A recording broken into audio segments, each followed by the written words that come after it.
Yeah, I think we've got some pretty sick Warlock cards today in our newest Lost City of Ungoro card review. We've also got a new legendary neutral card. Not quite so sick, I don't think. We'll save that one for last. But first, let's kick things off here with this new Warlock legendary Demon Beast Razadier, who looks super cool, by the way. This is a 4-mana 7/7 with Battlecry. Discard a random card from your hand. Now, do keep in mind right now in standard format, there are no discard rewards, like no cards that want to be discarded, anything like that. So that's something that would have to come along later if that is to be seen as a bonus. But you've also here got this Kindred, your opponent's hand instead. So you can actually discard something from your opponent's hand. And that is usually just 100% upside because they have one less resource. Sure, sometimes you'll hit something garbage that they didn't care about and it didn't impact the game all that much. But sometimes you could just hit a win condition, you know, get rid of that Colossi from your mage opponent, get rid of a Kill Jaden if you're trying to go super long, right? Get rid of some board clear that might effectively answer your giant 4-mana 7/7. So if you can hit that Kindred, that is going to be outstanding on average because, you know, you're already getting a 4-mana 7/7. I think you're going to be happy with that stat line. Anything on top of that is just a cool bonus, and occasionally stealing a game or making a big play, it's going to feel amazing when tied to these awesome stats. Now, that said, hitting the Kindred, I don't know how trivial or easy that's going to feel. Particularly on the beast side, like, forget it. There's like no good beasts in Warlock. We're technically going to see one in this video, but it makes no sense on curve with this. Demons are definitely going to be the way you want to go. When you look at demons in Warlock right now, there are definitely some early game options. I will say, like, it's also possible to build a Pain Warlock package around this. A lot of stuff that's dealing damage to itself. You know, the Party Fiends, the Flame Imps, into a, like, Rook on 3, into this on 4. Could be a pretty overwhelming board state that could power an aggressive deck. We haven't really seen that working right now. Nobody's doing that. So I wonder if there's just something not working well with that package. Too much burst damage coming back at you. Maybe just other decks are playing as fast, but maybe better. So I don't know that this really pushes that to the next level just to unlock this Kindred. It's a nice bonus, but on average, how much impact does it actually make on the game for an otherwise perhaps subpar deck? I don't think this does enough on its own. So that leaves me a little iffy, but you know, it is a 4-mana 7/7. So at the same time, I'm like, man, yeah, that's pretty big still. Like that's just at that right threshold where it often survives. Enemy boards maybe don't trade that effectively into it. Like, it is definitely an annoying stat line.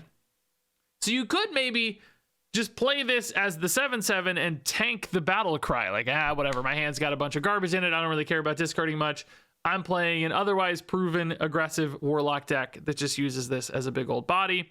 That might work as well if we see another aggressive Warlock deck come into fashion that is not a Pain Warlock.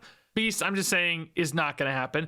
Now, the other side of this we need to talk about, of course, is discard. Sometimes it's a good thing to discard your own cards. And although that is absolutely not a thing right now, there are just no cards that want that. It could still be good later. And if we get some discard packages that come along in the next year and a half or whatever, that this is in standard format, this becomes an absolute powerhouse, right? Suddenly playing a 7/7 that discards the Silverware Golem or whatever that's back in standard format, that could be an insane upside. So not something that's going to happen today. That may mean this card sits for a while. It may sit forever if we don't get a discard package to come along and reward this. But boy, as soon as some discard stuff hits or a deck comes around that, this is like one of the stronger cards in the game, I think, which you have to respect that potential when looking, you know, still like 4 sets into the future potentially for this guy in his standard format rotation. And I still think there's some play around this as well on the Kindred side of it as well. So I think this card does actually have a lot of potential. It's just going to steal games sometimes with that Kindred, just ripping a win condition out of the opponent's hand, just deleting their deck. That alone is going to create some opportunity for this. It's also just got this nice floor as a 4-mana 7/7. You know, it's upside and then additional upside on that Kindred. So that creates a lot of potential for this one. I think this card is quite strong at a baseline and could be just giga busted if discard happens alongside this one. All right, so now let's move on to this super cool Warlock quest. This is Escape the Underfell. 1-mana legendary spell, of course, starts in your opening hand. The quest is to play 6 temporary cards. You guys may now know temporary is a keyword in Hearthstone. We've had lots of these. Basically, they're cards that get added to hand right now, but if you don't play them right away, they leave your hand at the end of your turn. And there are some neutral ones, there are some Warlock ones. We're going to see some more in this video, of course, to support this quest.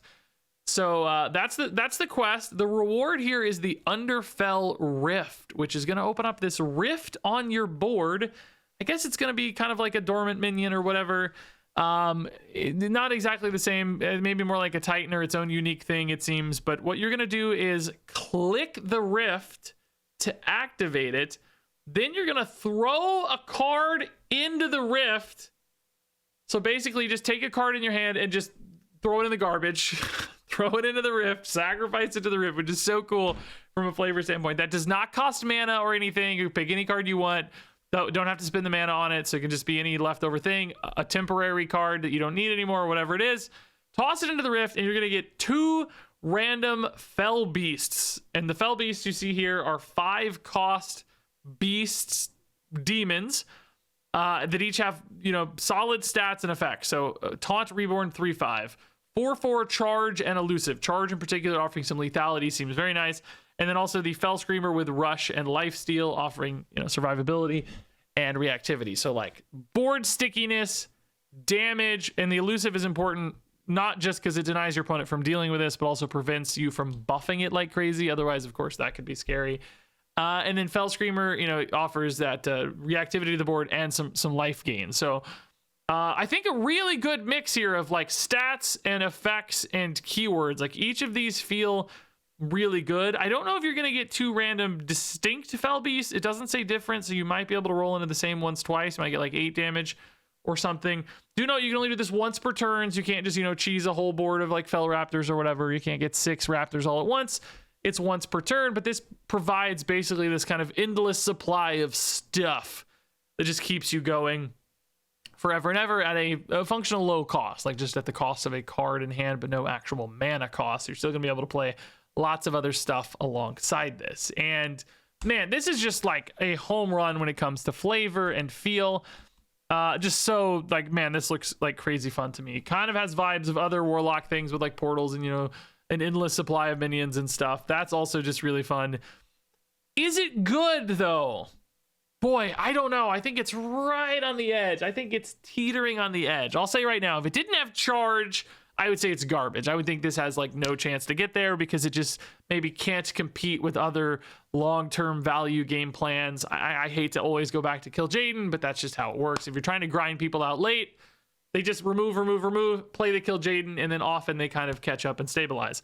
So if this were just minions and stats for minions and stats sake, I don't think it could get there. But having the Fell Raptors just chipping in 4 here, chipping in 4 there, it does offer this like, terminal angle where it's like eventually that's going to do a lot of damage and kill people. Might still get overwhelmed by stuff like Kill Jaden sometimes, but there might be windows where if you do this fast enough and you start summoning 2 of these every turn on 6, 7, 8, 9, etc., you will find some gaps where the opponent just can't deal with all the Fell Horns, like a body sticks from the Fell Horn. That hits for 3. You get a couple Fell Raptors, you hit for 8 more, mixed with whatever, aggressive kind of fast game plan you had to get all these temporary cards moving in the early game.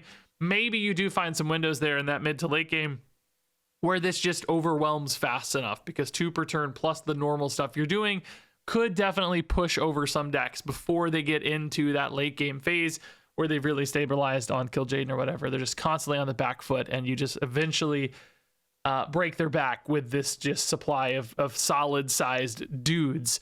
So that said, I could also see where this doesn't get done fast enough, and if it starts hitting on like turn 8, 9, 10 instead of like 6, 7, 8, maybe that 2-turn pushback isn't enough for this to actually stabilize.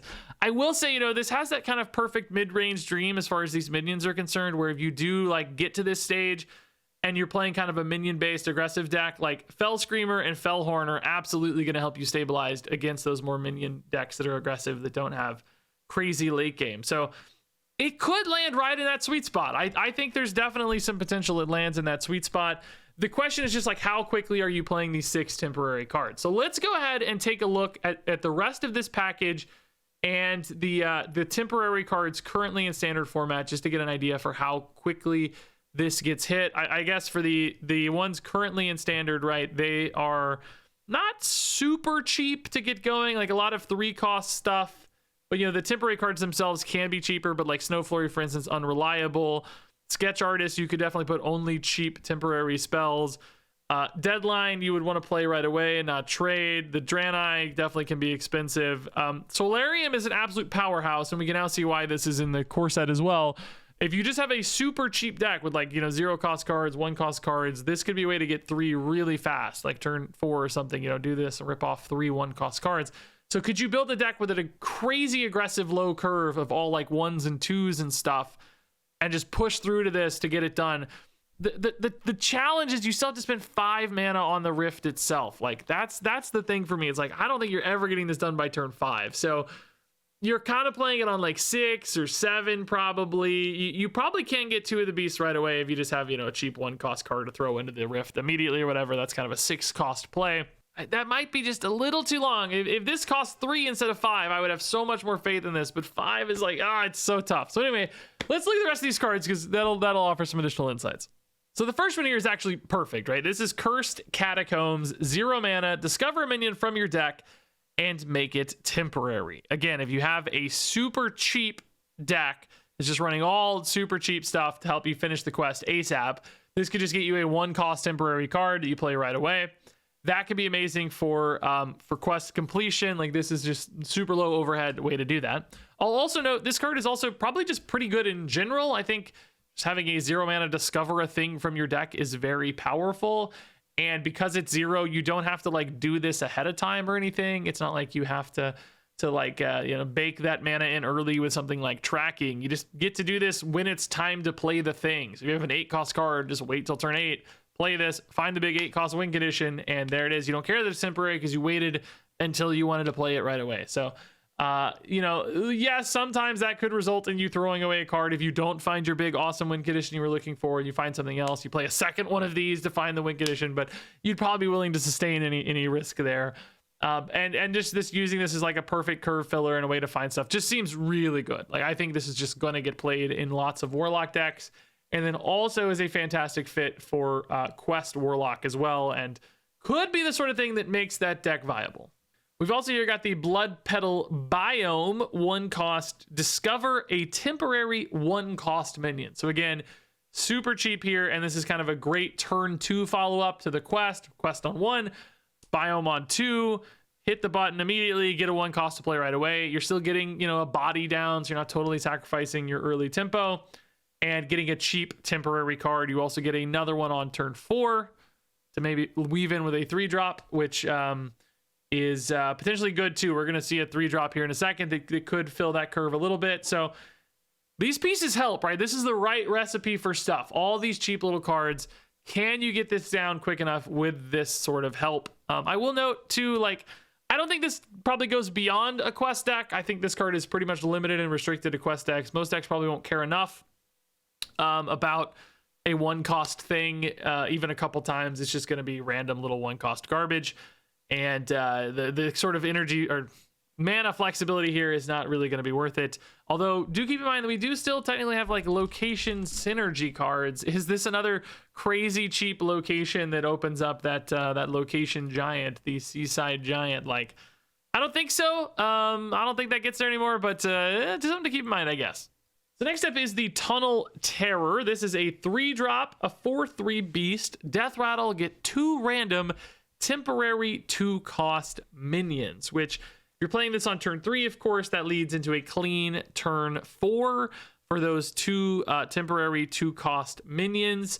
Do keep in mind that's not necessarily good with the Blood Petal Biome played on turn 2, because you don't want to hit this button on turn 4, which means you would not be able to play the 1-cost minion alongside the 2-cost minions here on 4. So this kind of fills the curve as a 3-drop, but then also would kind of delay your Biome hit until turn 5, which is fine. It's a location, you know, you can just push this button again on 5 and then play the 1-cost minion. That also means if you did go for a Tunnel Terror on 4, you'd still have a 5 curve there. So it's not like perfectly clean, but still all kind of works together. It's cheap enough that it's fine. And, you know, just playing this on 3 to lead into your temporary 2 costs on 4, that also just is a natural fit in and of itself. But I mean, I will say, man, like, again, you're not technically giving up too much tempo playing this on 3, but it's not a great body. 3 health, kind of easily dealt with. And then 2 random 2-cost minions is going to feel like a really weak turn 4. So you're kind of making a mediocre turn 3. You're probably making a really bad turn 4 on average. You kind of had a bad turn 2 because you're only playing a 1-cost minion. The more we look at this package, the less convinced I'm actually feeling about it, right? And I'm still saying like, hey, this is looking like a turn 7 or 8 completion of the quest. Like, I still don't actually think we're getting the quest done until 7 or 8, which might not be too late, but it also feels a little late. So let's go ahead and move on to the next guy here. This is Spelunker. This one is a 2-cost 2/3 Battlecry. Your next temporary card costs 2 less. So this could help your turn 4 a little bit. Suddenly you're getting an extra 2/3 while still playing one of these temporary 2-cost minions now for 0. So 3 bodies on turn 4. That does help a little. I still don't think it's a crazy turn 4, but you're also just requiring that you have all of these different pieces in hand. And do keep in mind, you know, this is not enough for an entire deck. You're going to have a lot of other things that don't necessarily play all that well into the rest of the temporary package. Maybe they're just like tempo cards or things that help you a little bit late, but they're not, you know, it's not always going to line up perfectly that you have all of this. So if you're really pushing for quests, you are going to have sometimes some awkward early to mid game turns. So, I mean, this is fine. This definitely works well.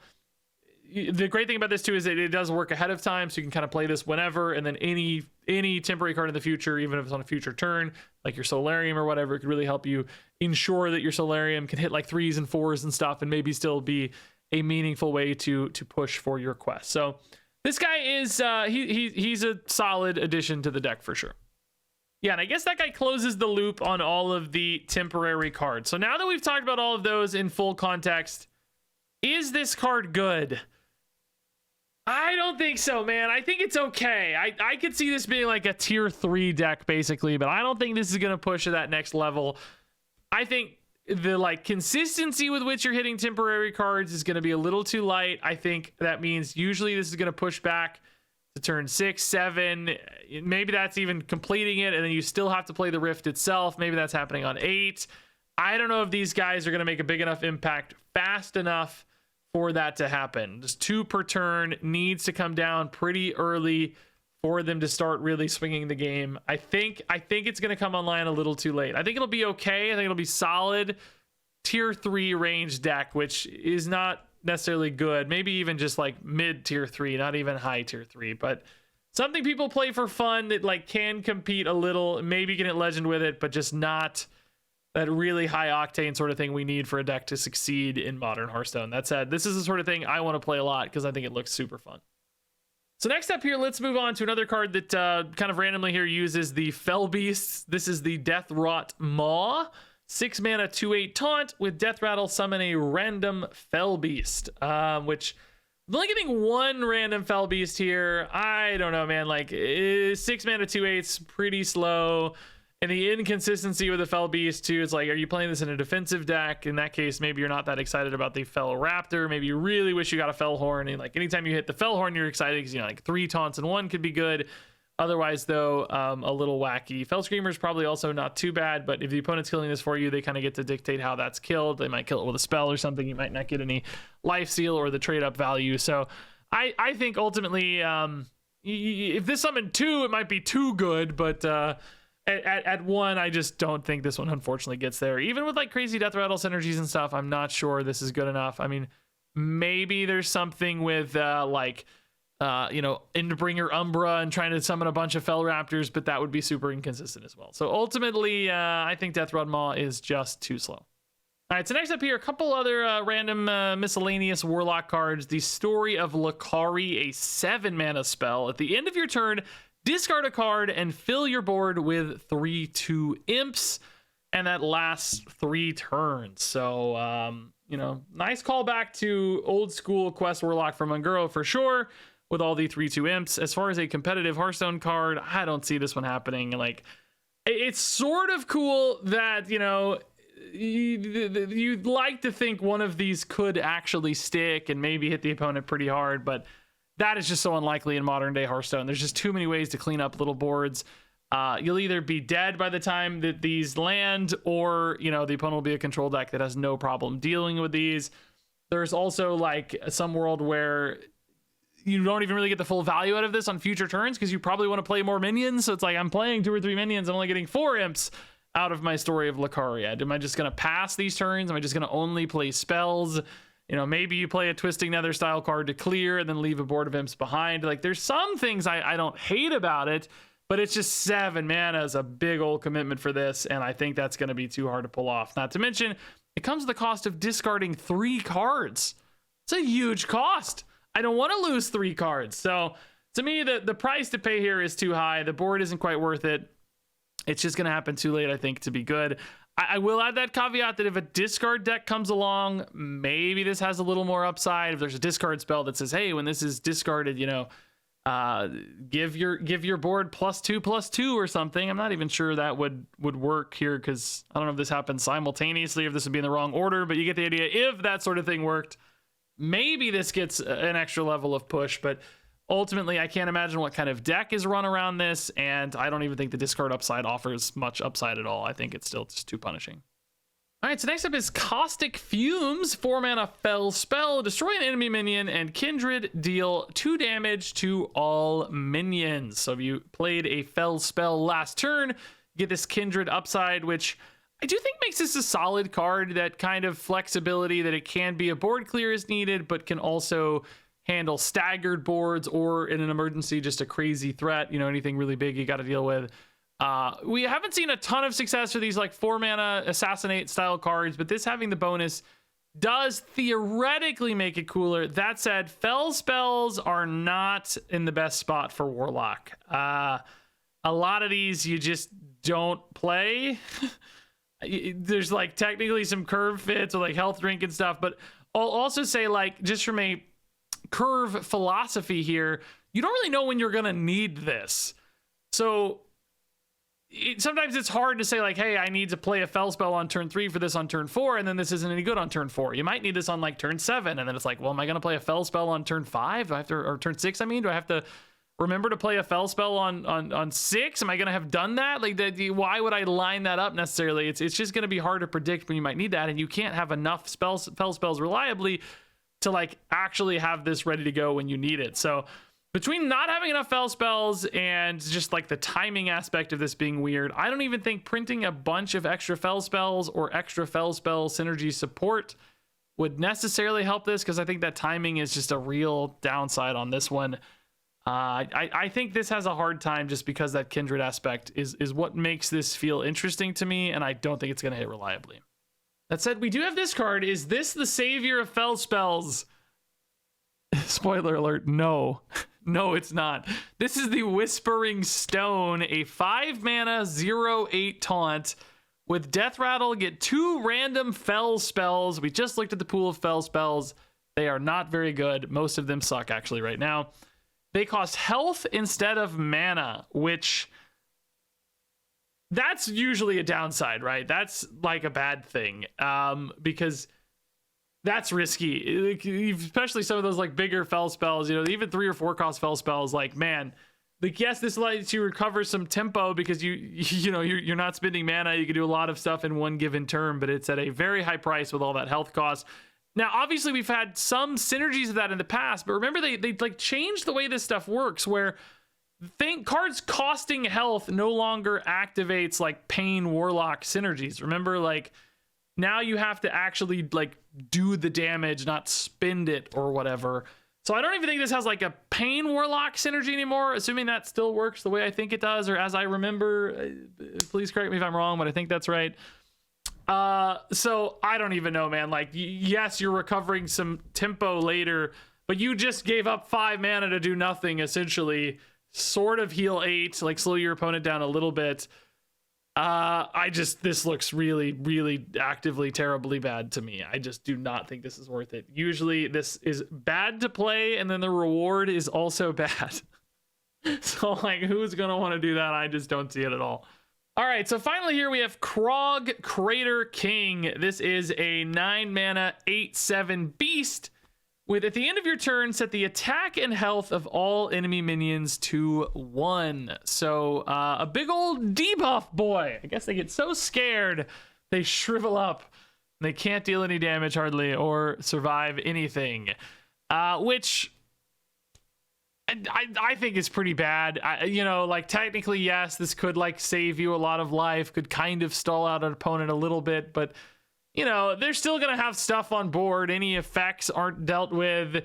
It just buys you a little bit of time for a 9-cost card. I'd rather just clear the board in almost every scenario, I think. And there's a lot cheaper ways to do that.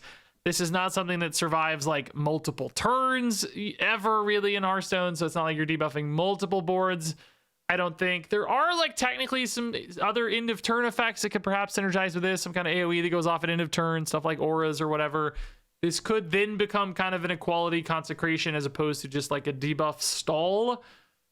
So like, you know, I could see some moments where this is like randomly generated and it did something that you're not that mad about. And you're like, oh, okay, yeah, sure. This was actually totally fine. As far as like proactively putting this in your deck and using it in some way, boy, I don't know about that. I don't see it. So I was thinking about like specific combos you could use this for. Like one thing came to mind. I'm pulling it up now. I should have pulled this up ahead of time. Sorry. Literally only one thing came to mind. Maybe there's more. We would have Briar Spawn Drake. Like stuff getting set to 1 health is pretty spicy for this because then the overkill deals, you know, 11 damage effectively to the enemy hero. You could have a couple of these. I don't even know if the end of turn stuff resolves in the right order. I feel like sometimes it's totally random or something, but maybe it's play order if you can control that. Of course, to do that, you got to have some crazy discounts to make that happen. Those are all, that's 29 mana worth of stuff as I described it. But we did just see Entomologist Toru. You know, this could put all those minions into jars. You could get a Krog, a couple Briar Spawn Drakes, a Ragnaros like we talked about, and then like use your Toru and some Illidari Inquisitors, whatever, right? Pop all those jars and have like a 6-card thing where you have Illidari's hitting face, you have Krog removing, debuffing any remaining stuff, Briar Spawns hitting those, and like maybe there's some OTK here, but it's like, man, it's like an 8-card combo that's like requires a ton of card draw and like a bunch of cards you're not playing in hand. I don't think that's the saving grace here. Maybe there's some other interactions with this I'm not seeing yet, but I think ultimately this looks very weak and very hard to use. I think it's just going to be almost impossible for a deck to find a use case for this. I mean, again, discovering it randomly off beast stuff, that's probably fine, but as a card we play, I just don't see it happening. So that's it. Let's go ahead and rate these cards from 1 to 5 stars. Razadir is a 4-star card. Escape the Underfell is a 3-star card. Cursed Catacombs is a 4-star card. Blood Petal Biome is a 3-star card. Tunnel Terror is a 2-star card. Spelunker is a 3-star card. Deathrot Maw is a 2-star card. Story of Lakari is a 2-star card. Caustic Fumes is a 2-star card. Whispering Stone is a 1-star card. Krog Crater King is a 2-star card. And yeah, that's it, folks. Some of those scores came in a little lower than I expected. Despite that, I think this Warlock set actually looks really cool. Like, very fun. I'm very excited to play it. I just don't think the power level's going to be especially high. But we're going to try all this stuff because I want to play it with some cool fell beasts. I'm curious if you guys feel the same way about the power level and the fun levels. Share those thoughts down below. Thanks much for watching, and until next time, game on.